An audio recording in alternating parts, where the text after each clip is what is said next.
Welcome everyone. My name is Luca Maestrini. I'm the current president of the ACT branch of the Statistical Society of Australia. And we are here today for a talk which has been advertised as part of the National Speakers Program of the SSA. So we have many people joining us online from across the country. It's my pleasure to introduce the speaker of tonight, Professor James Brown from University of Technology, Sydney. James joined UTS 12 years ago from the UK, from University of Southampton. And since 2021, he's been head of the mathematical science discipline at UTS. In his research, he's been collaborating with National Statistical Institute for nearly 30 years, particularly on census coverage, management, and adjustment. We will keep all the questions for the end of the talk. Feel free to post your questions online if you have any questions for James. Thank you, James, and we are ready to hear you. Yeah. All right. Thank you very much, Luca, and thank you very much for the very generous invite to come and talk to you this evening. Just at the very start, I should recognise that the work I'm going to talk about tonight, particularly the two examples that I'm going to work through, come from work by two of my PhD students, Imam and Ika, and my co-supervisors at UTS, Joanna Wang and Stephen Woodcock. So this is work that very much the examples that I'm going to talk about tonight come from the work. And in fact, I'm going to talk about a tiny bit of the work that these guys are actually working on, but to demonstrate something. And as we're coming here, I thought, going to talk about official statistics of combining data. And I thought, this popped up in my LinkedIn feed just earlier this week. But I think a very timely reminder of obviously how important it is when we can combine data in new ways to actually improve the statistics that we produce. And I think obviously that's a fairly exciting. If you're a mortgage payer, you probably wish they got it. ABS had got it out for July, because then they might have put the interest rates down in July instead of waiting for the quarterly data to come out. So very exciting. So what I'm going to do tonight is I want to go through these two examples of ideas of combining data.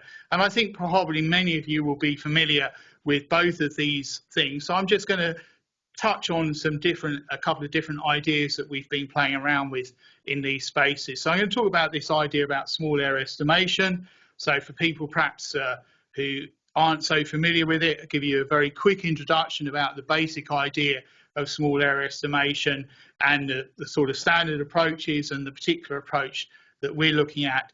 And then the thing we're going to do is look at this idea of bringing in auxiliary variables into your model for small error estimation that have measurement error. And this is not, this is not an idea that we've come up with. It's been around in the literature for a while. We've been trying to play around with it, do some simulation work and understand how it actually functions. And then I'm going to switch to the second one, which is this population size estimation, this idea when you have two sources trying to estimate the size of population. And what I want to do there is going to again do a little bit of a reminder about what it's about, set up this particular idea with two sources, and then explore an idea that we've been playing around with using latent class models with only two sources, which is a little bit different to some of the other latent class work that's been done before, particularly that Bernie did in his PhD, where we had multiple sources and brought in a latent class structure. So straight into a small error estimation situation. So this is the problem for those of you who are not so familiar with this. The idea is I've got this set of small areas in my population. There often are literally geographic areas. They can be subdomains as well. And I've got this survey-based estimator, typically some kind of standard direct estimator, model assisted or design-based estimator. And that estimator is driven primarily by the units in the sample from that area. And the problem is in the small area. So what do we mean by small? Small area in this case just means an area where the sample size is typically too small for you to be able to publish those estimates because the standard errors, the sampling error is too large. So it's a bit like a talk where someone said, how big is big data? Well, your data's big when it doesn't fit conveniently on your computer, really.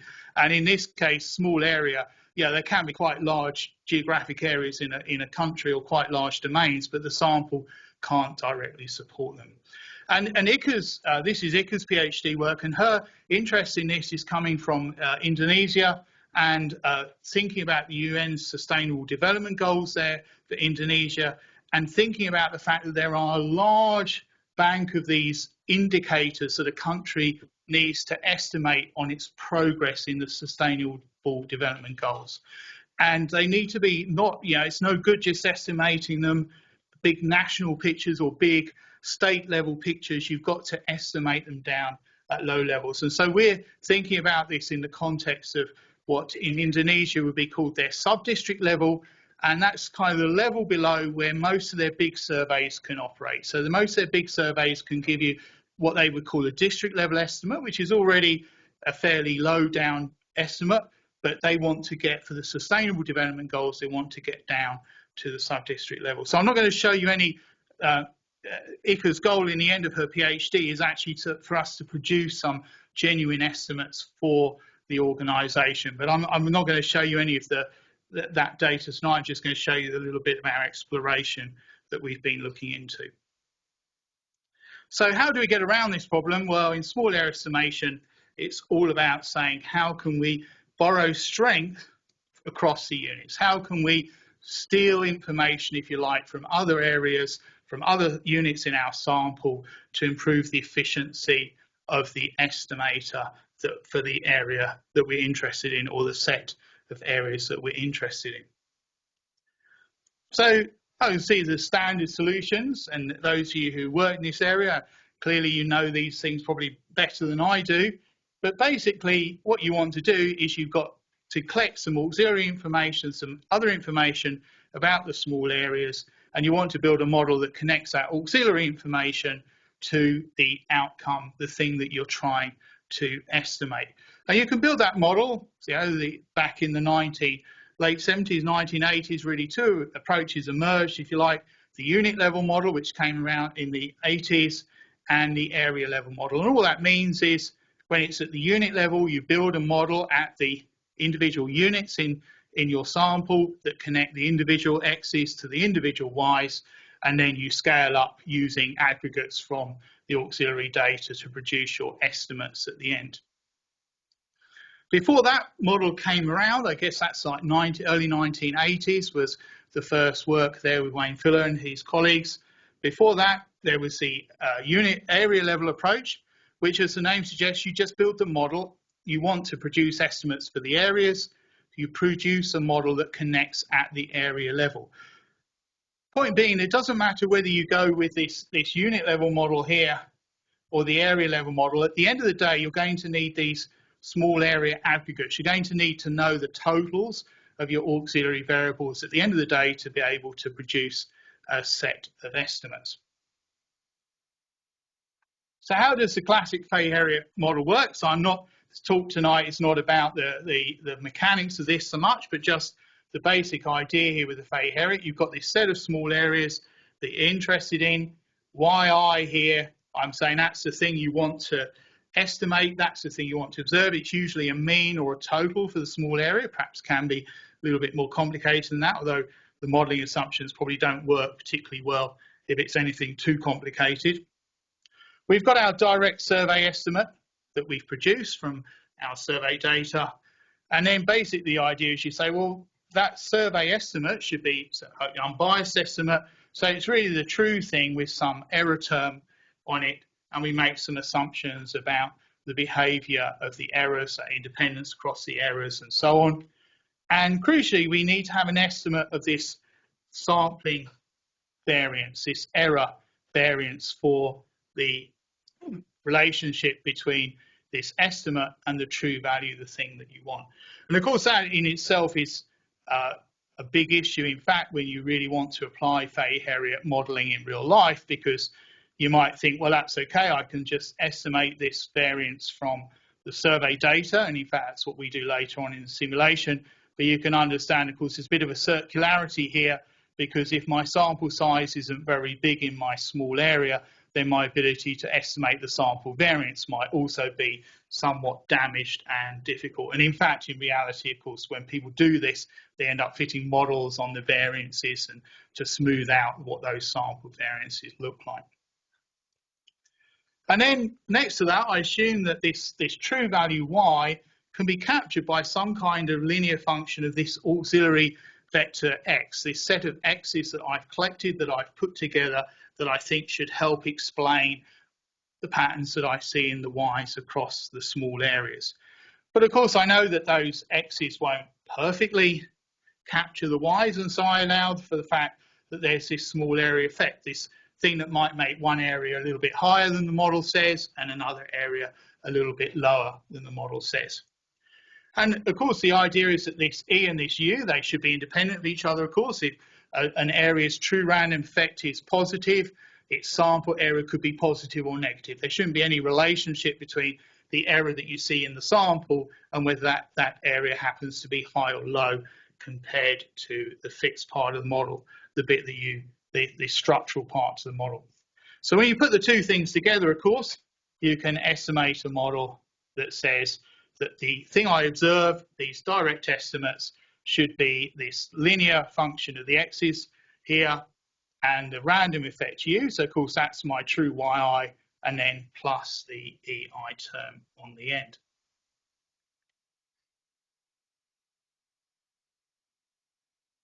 So if I fit this model, and if you want to see how to fit these models, then so this is John Rao's latest edition of his small error summation book. So that's kind of got everything you need to know about how to estimate these models, and an awful lot more than I'm talking about tonight, of course. But the basic idea, the way I like to think about it, is that if you've fitted the model, this is the y here, the y hat, this is the thing you've seen.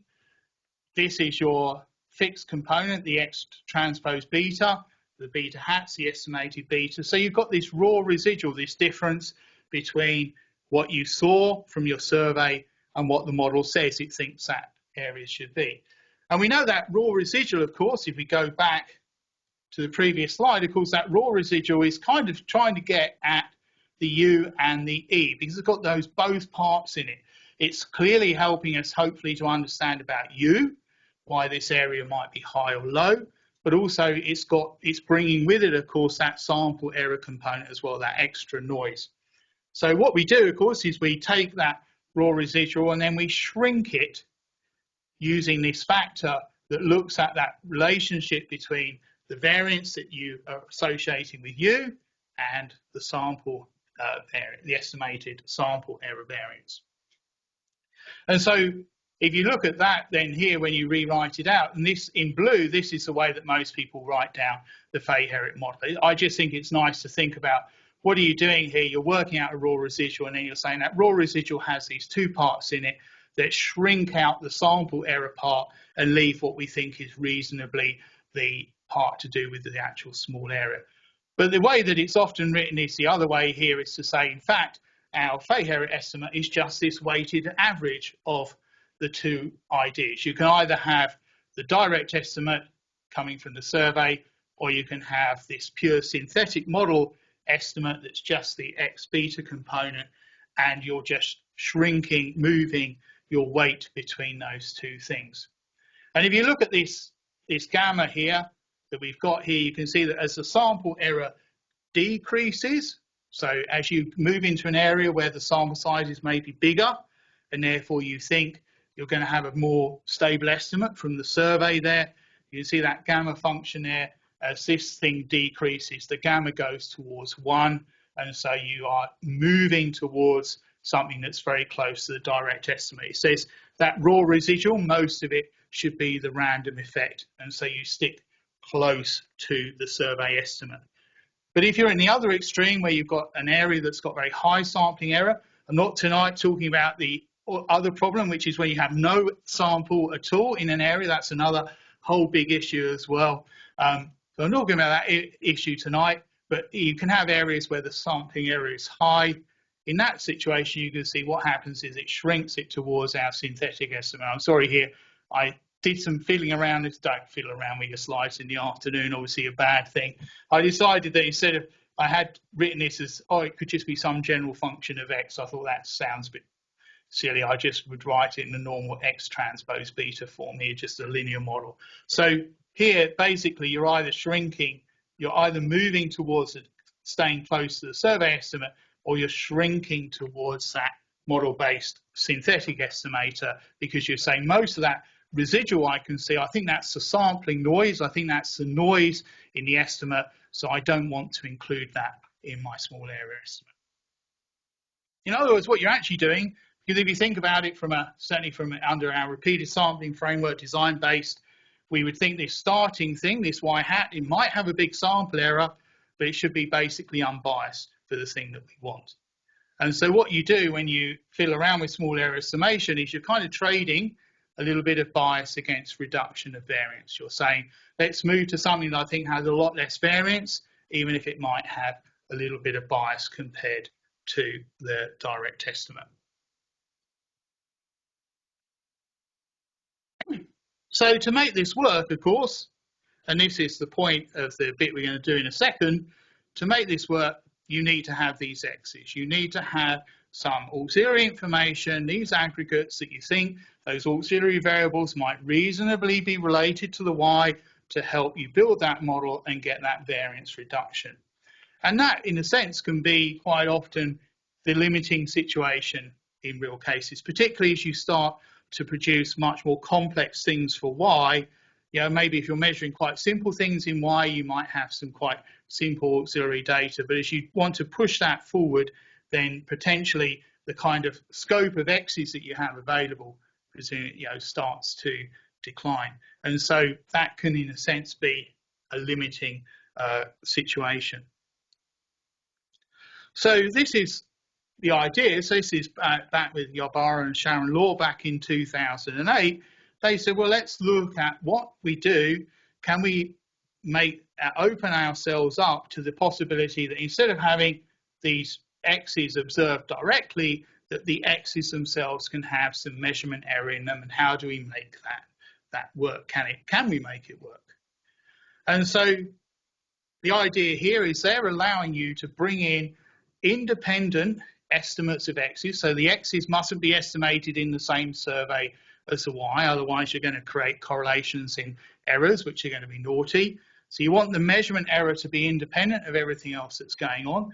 So you can bring in these independent measurement error auxiliary variables. And they were thinking about this in the context of the American Community Survey in the US. And of course, the American Community Survey came in the early 2000s and replaced the long form data in the census.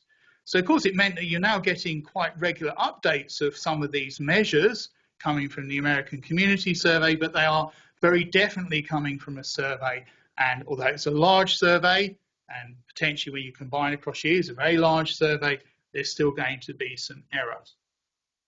In our application, we're actually thinking about the census in Indonesia, but actually thinking about the 10% long form sample within the census. So again, Indonesia's 10% sample census is big, very big, but still nonetheless, once you start breaking it down, you're going to bring some error with that. You're not observing those x's directly.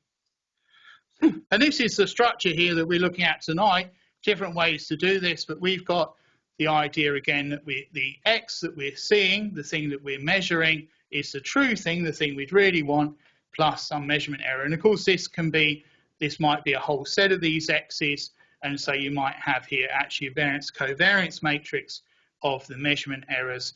Some of those measurement errors in that C might be 0 because you may have some covariates that you observe perfectly and some covariates that you have a measurement error.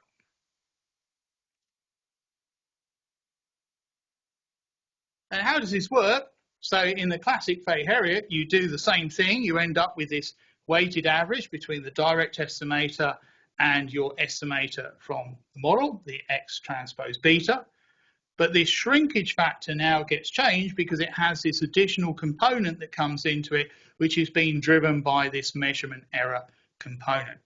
And you can see that because that component is adding on the top and the bottom, it's essentially making the model variance bigger, which means that the model variance will become relatively more important compared to the sample variance, which means that for a given sample variance, you'll stay closer to the direct estimate.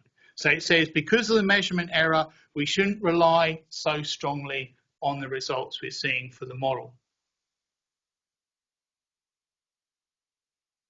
So to have a look at this, if you have read Ybarra and Law's book paper, you'll see that they have a simulation study there. The results are quite difficult to actually pin down what the genuine effect was. They did a model-based simulation. They had a mixture of some areas with no measurement error, some areas with measurement error, and it was a little bit tricky to see, well, actually, what is the benefit?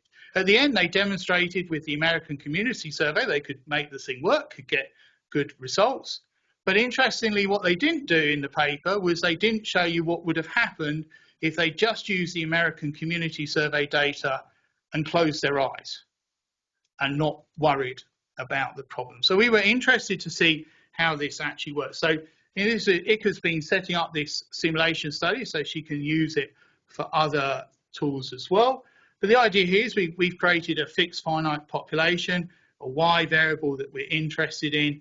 We've got two X variables that we work with, that we generate X1 and X2, and we make it so X1 is relatively more important for predicting Y than X2, although they both they both contribute to predicting Y. We set the population up. We've got 100 sub-districts, 10 villages in each sub-district, 50 households in each village, and that creates a finite population that we can sample from. We then take samples, a stratified two-stage sample, to estimate the Y, to give us a direct estimate of the Y. And then we have different setups depending on what we're trying to look at. So one setup, we say, well, we know the true values for the X1 and the X2. We've got those available in administrative data. That's obviously the perfect situation, the one that you would like to be in. And we look at what happens there if we just use X1 on its own, just use X2 on its own, or what we really want, which is the true X1 and X2 together. Then to generate the measurement error, we take samples independently from the population to enable us to estimate X1 and X2 independently of the Y. And within this design, we actually have different sampling fractions for different areas in the different sub-districts, because if you have a common, very close common measurement error, they say it won't have any impact. So you need to have some differences in the measurement error. That's why in the Ybarra and Law simulation, they actually made it very obvious. They had a whole bunch of areas with no measurement error and a bunch of areas with measurement error to maximize that. What we've done is try to think, well, you might have a sample design, it's got different sampling fractions, so it would potentially have different errors coming through then. And then what we do is we try out different scenarios, one where we say X1 is known properly, X2 is coming from the sample, the other way around, when X1 comes from the sample, X2 is known, and we don't bother to do any correction. We just treat them as if they're just normal covariates, shove them in, do Fay-Heriot, and see what pops out the other end.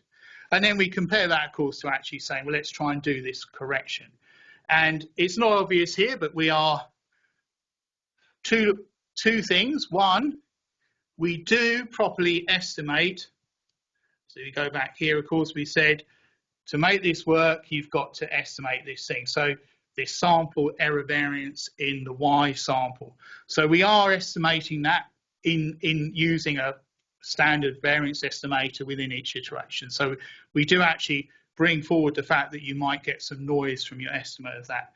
But in this work so far, for the measurement error side, we haven't tried to estimate the measurement error variances inside each iteration. So we've kind of assumed that God has very kindly told us what those measurement error variances are going to be. And obviously, you can see that's obviously going to just add another layer of complexity in a real application where you would have to bring forward estimating those things as well. Okay, so here's some results from the study that we've done. So Here, this is just, I've got the variance results here because they're probably, I think, the most interesting. The one on the first one here is the variance. So this is just the empirical variance across the simulation. You know, repeated the simulation 1,000 times, I think it is. And then you're just working out the empirical variance, plotting them out. So you can see most of the areas, the variance is not too bad, but we do have some areas where trying to estimate for them is really, they've got very high variances. So the first three then, next to that, are saying, well, what would happen then if you actually have proper X1 and X2 available? So the first one of those three is what happens if you use X1. You get the biggest gain there of the two on their own because X1 is the variable that has a stronger correlation with Y than X2. So when you put X1 in, you get some pretty decent gain. X2 doesn't do as well as X1 on its own. That's the second bar in that block. But again, because there is a correlation there, you get some good improvement. And then the third one is where you'd like to be, which is X1 and X2 both in the model, because, and in this case, of course, it's a simulation. There is a direct relationship between Y and X1 and X2 at the household level, so no surprise that when you look at that aggregate relationship, you get a really big efficiency gain there. In the next block here, this is saying, well, what happens if I do the same thing, but one of the covariates has measurement error in it? So in the first one of those two is X1 still being correct and X2 being added in, but with measurement error. And I think the nice thing about that, of course, is it shows this is the last one in the green is that perfect situation, X1 and X2. This one shows you that you can take X1 on its own, bring in the noisy X2, the measurement error X2, and you won't get quite as good as if X2 was the real X2, but you can do pretty well out of it.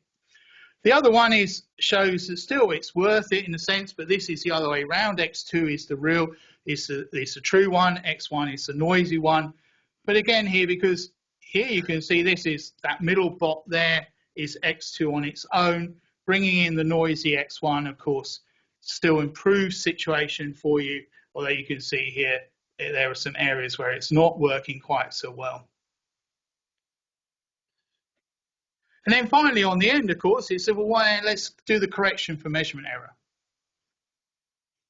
And I'll give you a few minutes to decide whether you think it's worth it or not.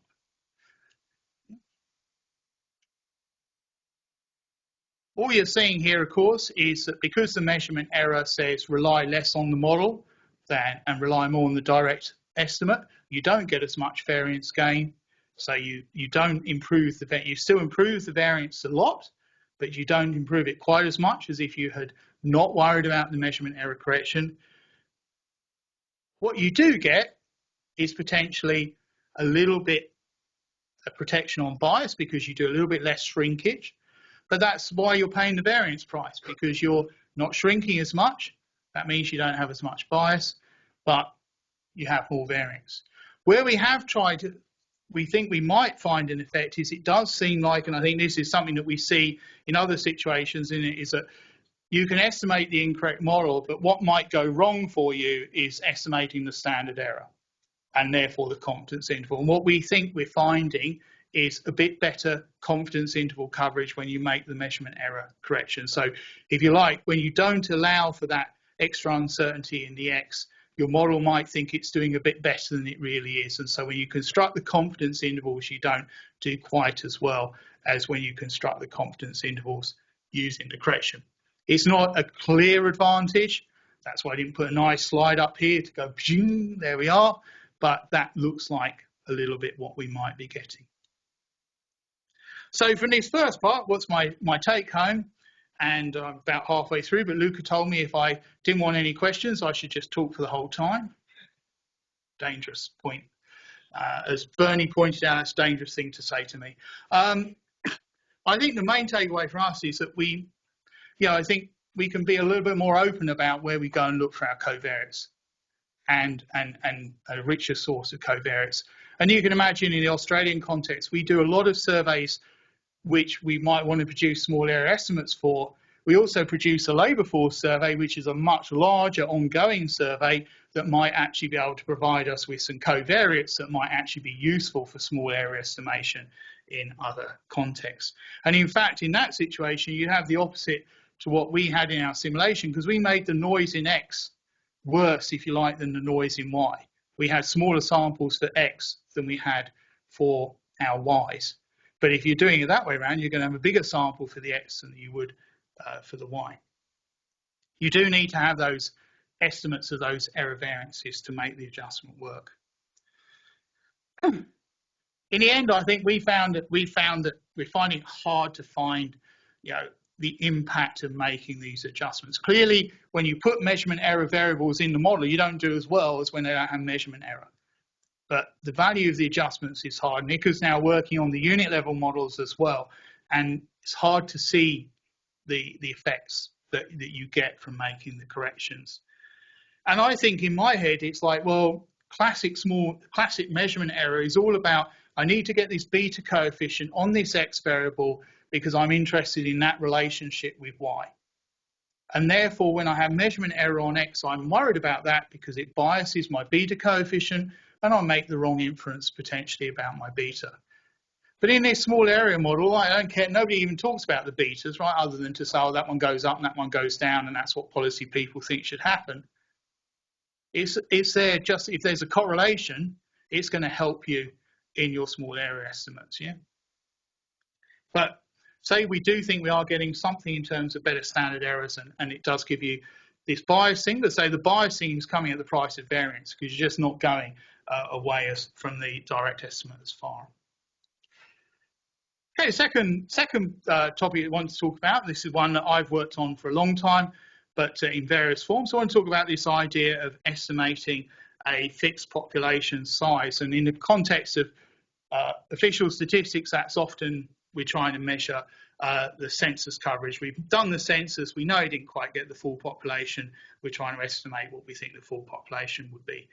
And these ideas often, they're basically, a lot of them around this idea of capture, recapture. I go into the population, I count it once, I go back again, I have another go at counting it. I hopefully can mark in wildlife populations, they typically do mark things in some way.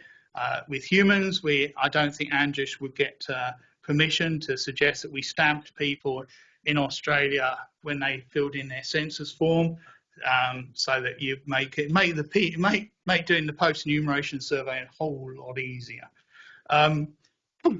They're also used in human populations for some of these hard to reach unusual populations, like measuring a population of drug users, for example, where you might have multiple clinics, so you see people in different clinics and then you try and link across. So in the census context, so the two things are typically what we've done the census. Shortly after we do a coverage or post-enumeration survey, we match between those two captures and we use that information to construct an estimate based on this dual system estimation idea. And dual system estimation, not new, it's been around for a long time. The idea is you've counted one list, so you know how many people are on list A. You then go and have another go and you count again on list B. And by linking those two things together, you can work out how many are on both, how many are on A only, how many are on B only. And in the way I've drawn it here, using that column there, I use the relationship in the column there to understand what I think the coverage is in list A and pop up an estimate of the total. That's classic dual system estimation. Implementing it's a little bit more complicated than that. I haven't talked about the fact that, of course, list B, when we do a coverage survey, isn't really a proper list. It's a survey, a whole bunch of other stuff, but that's the basic idea. Even in that basic form, of course, you're trying to magic a piece of information, which is this estimate of the total, no free lunch, got to have a closed population. Yeah, so there are good stories about wildlife populations where they've gone to lakes, caught some fish, marked them, come back a week later, tried to catch the fish, couldn't find any that they'd marked, had another go at marking them, come back, and then they worked out that by marking the fish, it just made it easy for the predators to eat them in the week in between. So the closed population assumption doesn't always it's not so straightforward. And obviously, in the human population, we've got a sense of what we think the population is on census night, but of course, the coverage survey doesn't take place at exactly the same time, so there are issues around that. Linkage between the captures, so in the census coverage survey thing, a whole lot of work done in ABS to be able to link those two data sets. You're not thinking about that problem tonight, assuming you can do that linkage. That's a non-trivial assumption, I understand. Independence between captures for an individual. So can't be any kind of structural relationship between how you respond in the census and how you respond in the coverage survey. And we spend a lot of time trying to make sure that we think that's right. There should be independence across individuals within a capture as well. You shouldn't have interrelationships in there. People tend to worry less about that assumption.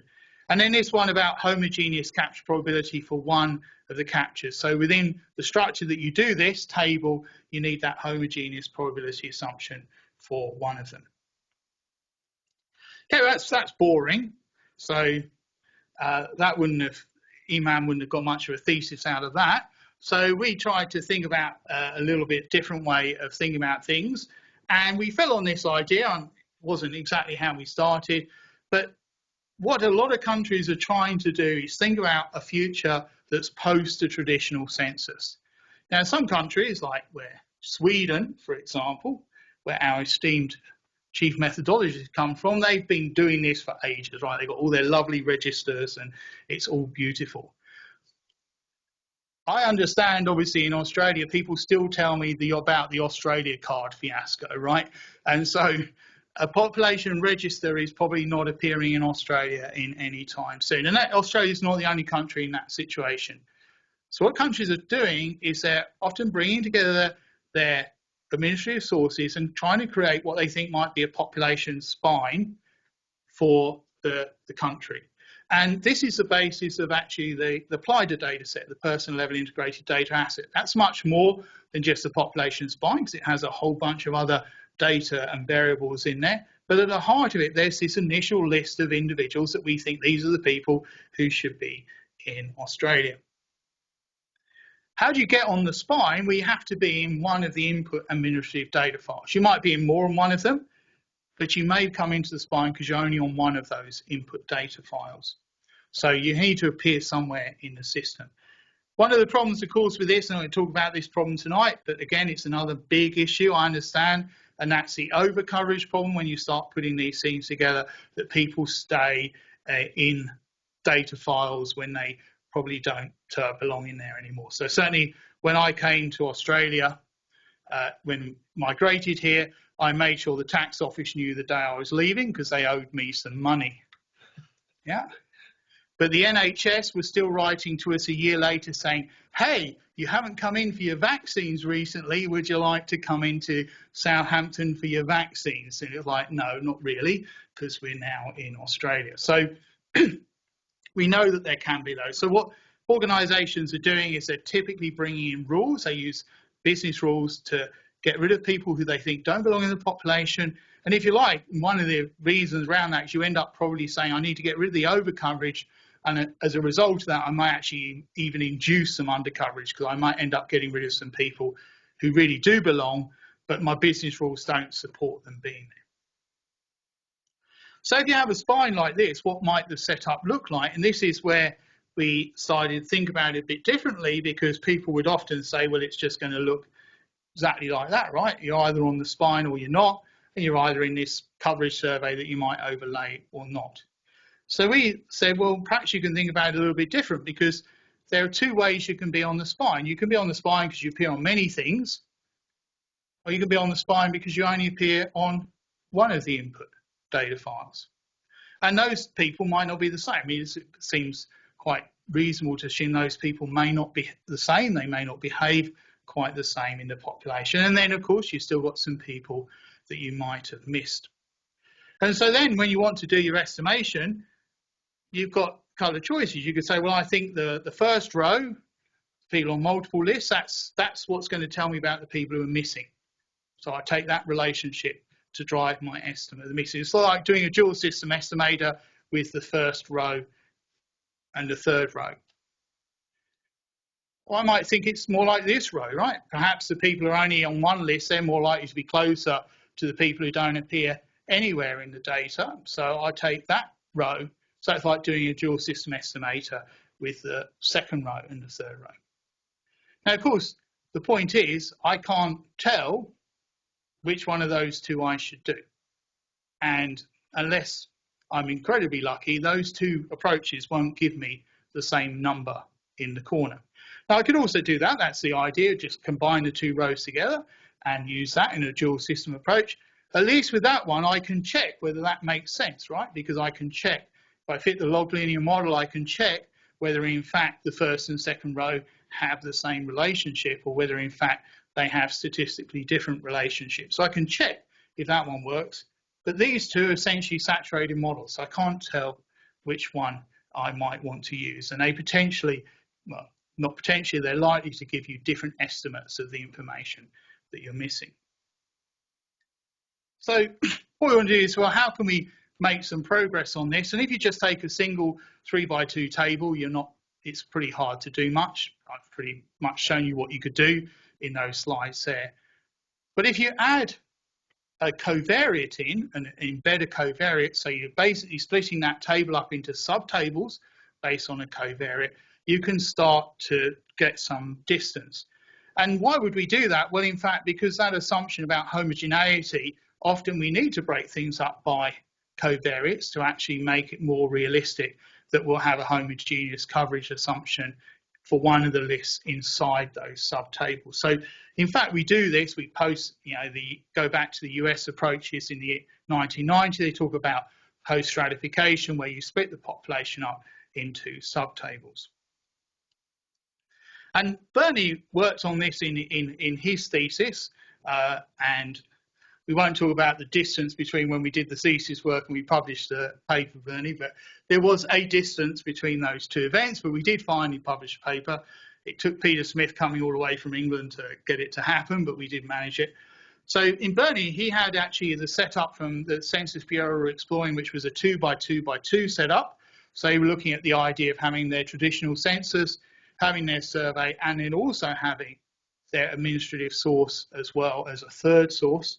So I had a 2x2x2 setup, and then we embedded a 4-category variable that was targeting this idea of homogeneity. So they created these classes within their data that they said these should, to do with renting and different backgrounds and so on. And what that showed us very clearly is that you can have much more flexible models for estimation in that situation, but this issue when you have more models, every time you try a different model with a different structure, you get a different estimate.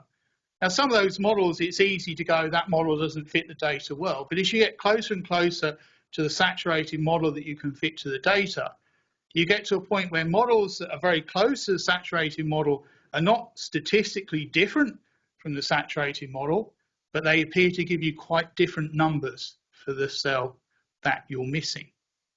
Now, sometimes they're very wide confidence intervals on those estimates. You might go, well, in fact, maybe they're not really different from each other, but certainly they look very different, and you can't really pick between them because statistically the different models all fit the data the same. So what Bernie did was he tried out, said, well, let's try, and at the time it was a fashion for a while to latent class models. We're going to solve everything for census coverage, log linear models, just bring a latent class. Lots of discussion then about what that latent class actually means. But I think for us, in the end, what we came out with, yes, we got a latent class structure out, but rather than think about that, it's more about potentially the latent class is just a different way of parameterizing the dependent structure in your data. So it's a different way of doing it that might capture that dependent structure a little bit differently. And that was the kernel of the idea that we had with Imam's thesis, that maybe what we could do is try a latent class model as a different way of capturing the structure that would lead us to an estimate. So you're going to do the log linear model setup for the 3x2x2. This is the idea. You've got our list, population spine, we've got the survey with its 2 categories, and then you've got some characteristic. We just got 2 categories. The idea for that, this is the minimum that will work for this setup. So I wanted to try in the smallest, like in the minimum situation And if you fit the log linear model to the 10 observed cell counts, this is what it looks like. I've been very lazy here to write it out because, of course, here you don't get all of these for everyone, but if you're in 111, you just get the beta. If you're 211, then you get the beta 2 here and so on. So these are all the effects you get. So you've got the main effects for each of the the variables you observe, the list, the survey, and the characteristic. You get some two-way interactions. And in the end, you end up here, we've got the three-way interaction, which is just saying that for the second row in the table, which we do observe in both tables, we can have the interaction effect for the second row in the first table, and we can have a different interaction effect for the second row in the second table. But for the third row, we can't see the interaction effects because we don't see the second cell in there, in that row, in that third row for each of the tables. So those are the two effects that are missing here from the full 12, in that last row, the interaction effect on the first table and the adjustment to the interaction effect on the second table. So we set this up, we use the EM algorithm to fit the models, you estimate the models, update the data, estimate the models. The issue is, how do you estimate the missing cells, those two missing cells when you're doing this? So option one is you treat the third row effects like the first row. So you just go, well, there's no interaction effect operating in the third row. So you just predict what you think those third row cells are using a model that doesn't have any interaction effects. Alternatively, you think, well, maybe the second row might be closer to the third row. So you say, okay, what I'm going to do is I'm going to do estimates of the missing cells, and I'm just going to plug in the second row interaction effects as a replacement for the third row. So here, I really would like this to be 3, 2, but I can't estimate 3, 2, so I plug in 2, 2, and here I'd like this to be 3, 2, 2, and I can't see 3, 2, 2, so I just replace it with 2, 2, 2.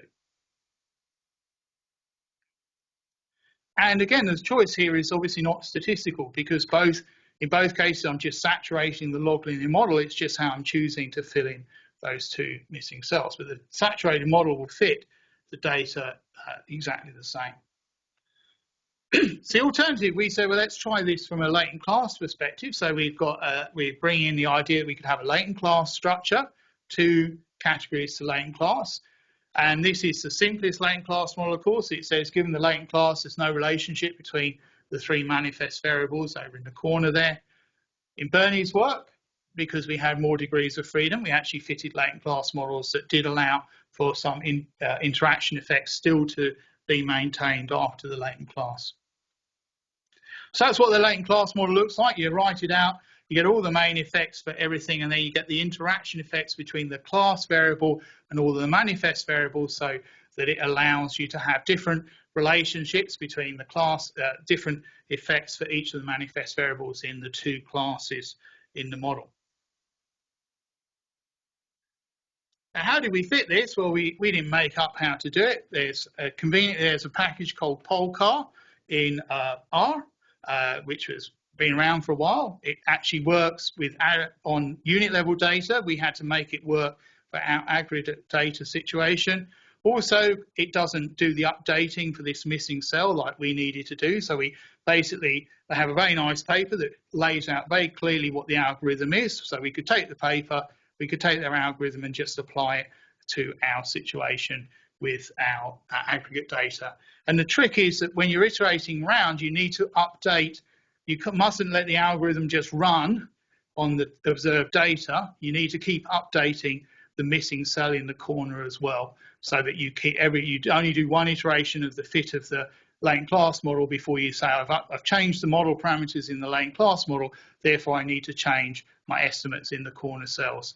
And you keep going around and you keep iterating. It takes a long time.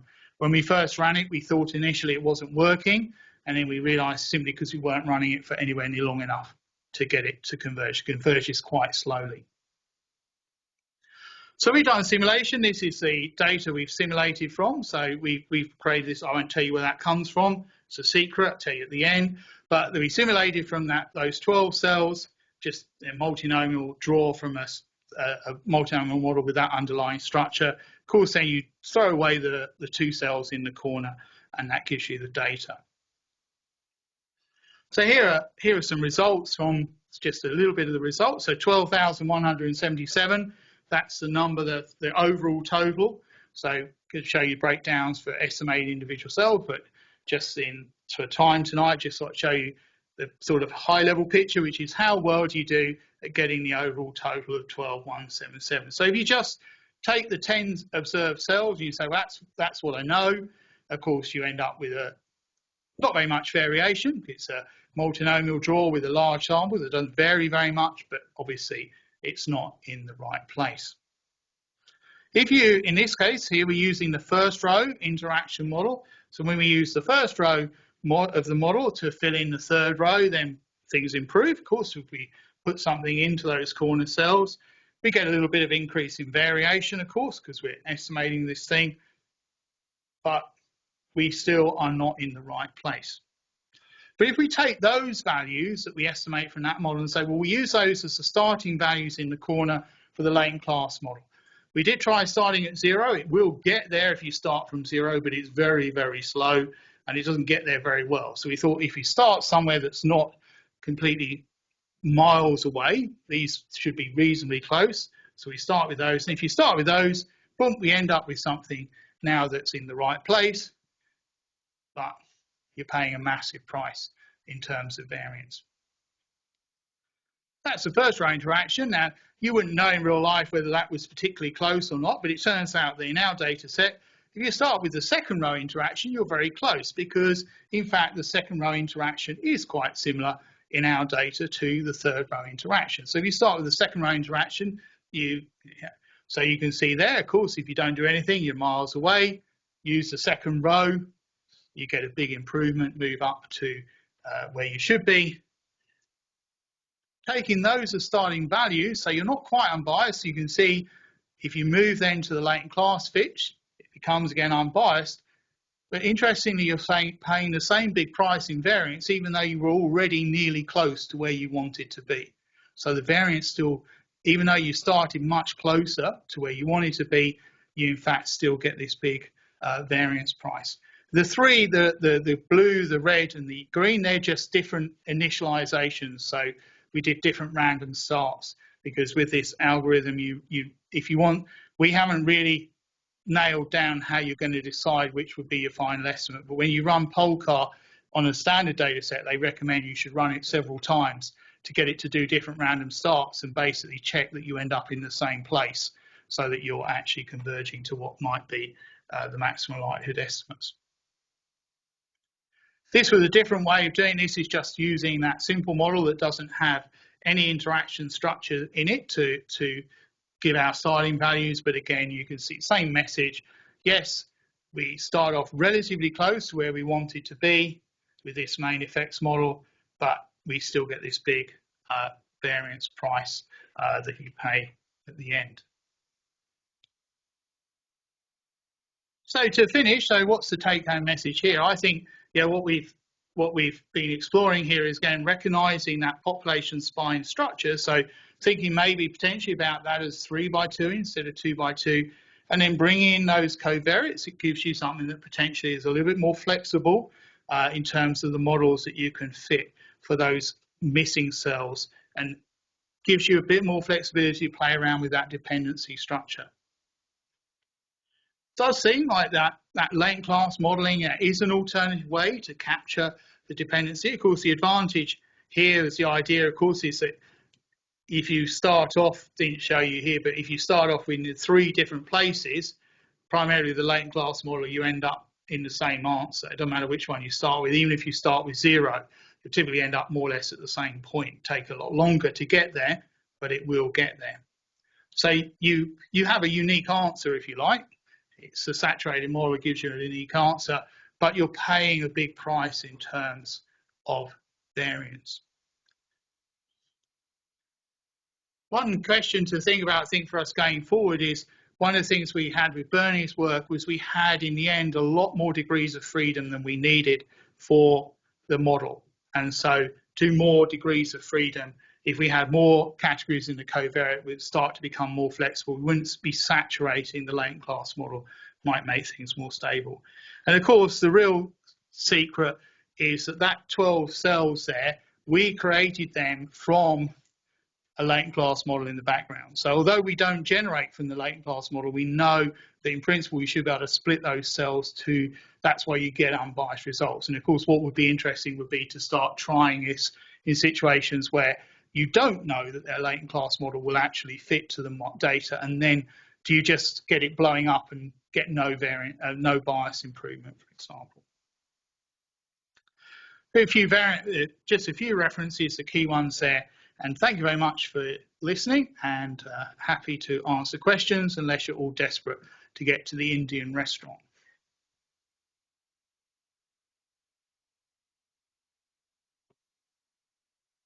Any questions here from the audience? Yes. Hello, thanks for your talk. So my question is along the lines of, if I were to approach this problem as a Bayesian, I'll just talk about your first problem because that's sort of easy to think about. So you've basically done quite a lengthy analysis involving the residual resistance, likelihood function, but I'm not seeing the prior. And so how would you go about doing things from a different point of view and doing that, basically? Well, I'm not a Bayesian, so I probably wouldn't. But a Bayesian approach is a very common in small error estimation. So because the hierarchical linear model structure is ideal for small error estimation, and so typically people would approach this setting up as a hierarchical linear model. How you would integrate the measurement error, I'm guessing that should be fairly straightforward in a Bayesian framework to bring in your understanding what you think the measurement error would be and estimate. I mean, in a way, you're bringing prior information with that X, bringing some, by establishing that correlation, that's a way of trying to that place should have certain estimates. So in a way, you're approaching that. It's just interested to see. Yeah, say I'm not, but certainly in the literature, and certainly I know, for example, in New Zealand, when they do their small error estimation for census coverage there in large scale, they do that in a hierarchical linear, Bayesian hierarchical linear model. So, and that's estimating actually a logistic small area model, and they use that. Thanks. Yes. Thanks for a nice talk, James. Two questions. You mentioned New Zealand, so my second question has actually to do, but the first one you probably can answer quickly, and that's when you looked at the measurement errors, how did you see any difference or any patterns depending on how big they were and so on in those studies that you did in the first one? Well, yeah, what we found was that early on, when we had bigger sample size, we couldn't see any effects at all, right? I mean, we had to try and make the measurement error go big to start seeing any kind of effect at all, which is partly why we then cheated and said, look, we're not going to try and estimate the measurement error variance from the data because we're making the sample sizes so small to try and make the measurement errors big in the simulation, which means that it would have been very difficult to then try and estimate those variances directly. So the answer is, yeah, my feeling from what we've seen in our simulation, and it's just one study, I understand that, is that as soon as you get any kind of real signal between the X and the Y, in other words, there's enough correlation there for you to get a benefit, it's not going to make much difference. Yeah, exactly, and that's when they're also that big, you probably wouldn't consider them in the first place. Yeah.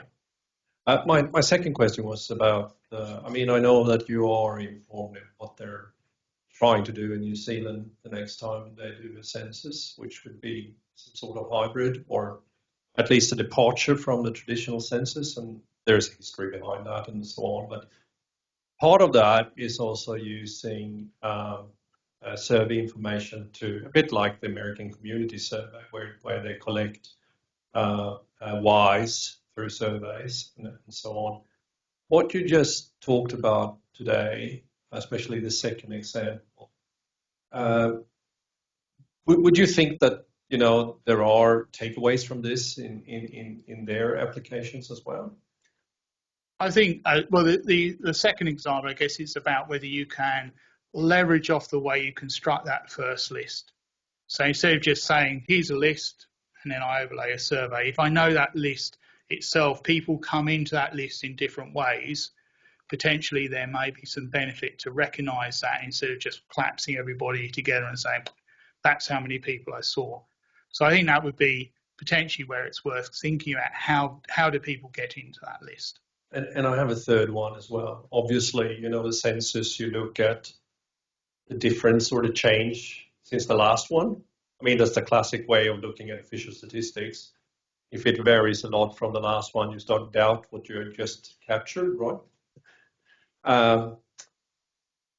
Would you think that previous census estimates could play a role in these parts as well, or if you want to kind of estimate a change measure instead of levels?